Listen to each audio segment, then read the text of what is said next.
आज हम बात करेंगे प्रेमचंद जी की लिखी हुई कहानी नशा के बारे में।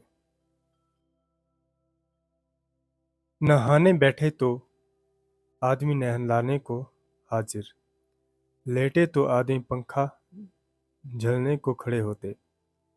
मैं महात्मा गांधी का कुंवर चेला मशहूर था। भीतर से बाहर तक मेरी धाक थी। नाश्ते में जरा भी देर न होने पाए, कहीं कुंवर साहब नाराज ना हो जाएं। बिछावन ठीक समय पर लग जाए। कुंवर साहब के सोने का समय आ गया। मैं ईश्वरी से भी ज्यादा नाजुक दिमाग बन गया था, या बनने पर मजबूर किया गया था। ईश्वरी अपने हाथ से बिस्तर बिछा ले, लेकिन कुंवर मेहमान अपने हाथों से कैसे अपना बिछावन बिछा सकते हैं? उनकी महानता में बट्टा लग जाएगा। एक दिन सचमुच ऐसा ही हुआ। ईश्वरी घर में था, शायद अपनी माताजी से कुछ बातचीत करने में देर हो गई। यहाँ 10 बज गए।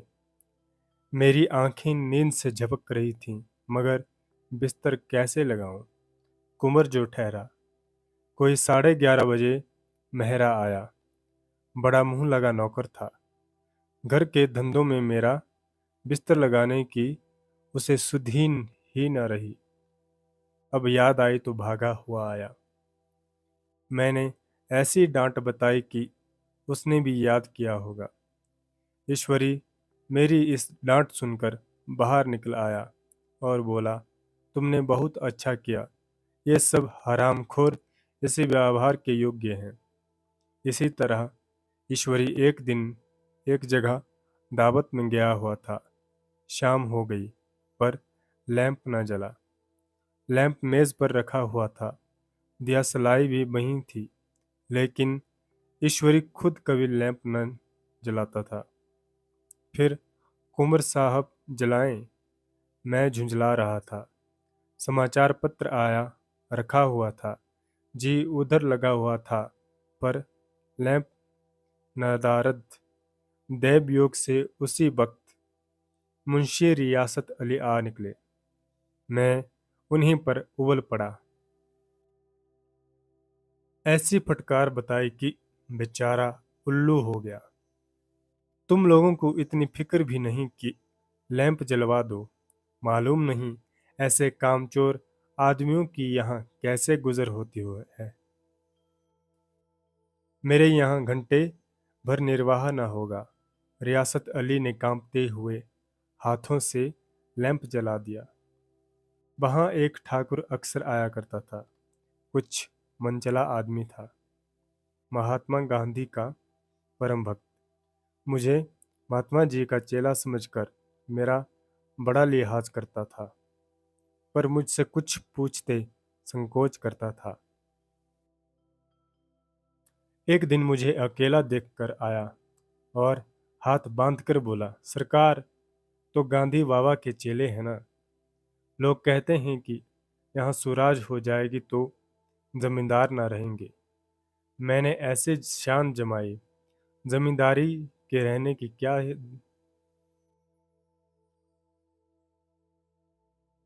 मैंने ऐसी शान जमाई, जमींदारी के रहने की जरूरत ही क्या है। ये लोग गरीबों का खून चूसने के सिवा और करते ही क्या है। ठाकुर ने फिर पूछा, तो क्या सरकार, जब जमींदारों की जमीन छीन ली जाएगी? मैंने कहा, बहुत से लोग खुशी से दे देंगे। जो लोग खुशी से ना दें, उनकी जमीन छीननी ही पड़ेगी। हम लोग तो तैयार बैठे हुए हैं। ज्यों ही स्वराज्य आया हुआ, अपने सारे इलाके असामियों के नाम कर देंगे। मैं कुर्सी पर पांव लटकाए बैठा था। ठाकुर मेरे पांव दबाने लगा, फिर बोला, आजकल जमींदार लोग बड़ा जुल्म करते हैं सरकार। हमें हमें भी हजूर अपने इलाके में थोड़ी सी जमीन दे दें तो चलकर वहीं आपकी सेवा में रहें। मैंने कहा, अभी तो मेरा कोई अख्तियार नहीं है भाई, लेकिन ज्यों ही अख्तियार मिला मैं सबसे पहले तुम्हें ही बुलाऊंगा। तुम्हें मोटर ड्राइवरी सिखाकर अपना ड्राइवर बना लूंगा। सुना उस दिन ठाकुर ने खूब भांग पी और अपनी स्त्री को खूब पीटा और गांव के महाजन से लड़ने को तैयार हो गया। छुट्टी इस तरह समाप्त हुई और हम फिर प्रयागराज चले। गांव के बहुत से लोग हम लोगों को पहचाने आए। ठाकुर तो हमारे साथ स्टेशन तक आया। मैंने भी अपना पार्ट खूब सफाई से खेला और अपनी विनय और देवत्व की मुहर हरेक के हृदय पर लगा दी। जी तो चाहता था हरेक को अच्छा इनाम दूं, लेकिन ऐसी सामर्थ्य कहाँ थी। वापसी टिकट था ही, केवल गाड़ी में बैठना था। पर गाड़ी आई तो ठसाठस भरी हुई। दुर्गा पूजा की छुट्टियां बिताकर सभी लोग लौट रहे थे। सेकंड क्लास में तिल रखने की जगह नहीं। इंटर क्लास की हालत उससे भी बदतर। ये आखिरी गाड़ी थी, इस तरह रुक न सकते थे। बड़ी मुश्किल से तीसरे जगह दर्जे में जगह मिली।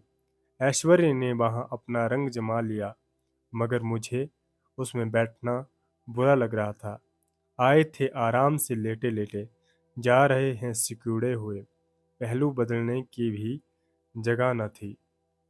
कई आदमी पढ़े लिखे भी थे, आपस में अंग्रेजी राज्य की तारीफ करते नजर आ रहे थे। एक महाशय बोले, ऐसा न्याय तो कभी किसी राज्य में नहीं देखा। छोटे बड़े सब बराबर।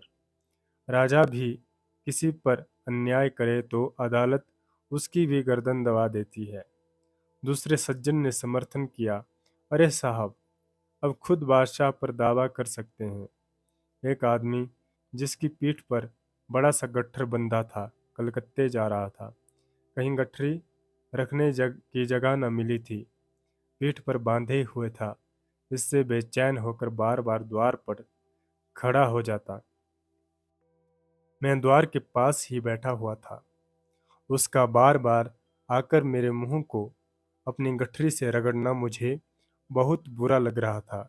एक तो हवा यों ही कम थी, दूसरे उस गंबार का आकर मेरे मुंह पर खड़ा हो जाना मानो मेरा गला दबाना था। मैंने कुछ देर तक जब्त किए बैठा रहा। एकाएक मुझे क्रोध आ गया। मैंने उसे पकड़कर ढकेल दिया और दो तमाचे जोर जोर से लगाए। उसने आंखों उसने आंखें निकालकर कहा, क्यों मारते हो बाबूजी? हमने भी किराया दिया है। मैंने उठकर दो तीन तमाचे और जड़ दिए। गाड़ी में तूफान आ गया। चारों ओर से मुझ पर बौछार पड़ने लगे। इतने नाजुक मिजाज हो तो पहले दर्जे में क्यों नहीं बैठे? कोई बड़ा आदमी होगा तो अपने घर का होगा। मुझे इस तरह मारते तो दिखा देता। क्या कसूर किया था बेचारे ने? गाड़ी में सांस लेने की जगह नहीं। खिड़की पर जरा सा सांस लेने को खड़ा हो गया तो उस पर इतना क्रोध। अमीर होकर क्या आदमी अपनी इंसानियत बिल्कुल खो देता है? ये भी अंग्रेजी राज है। अपने आप गुण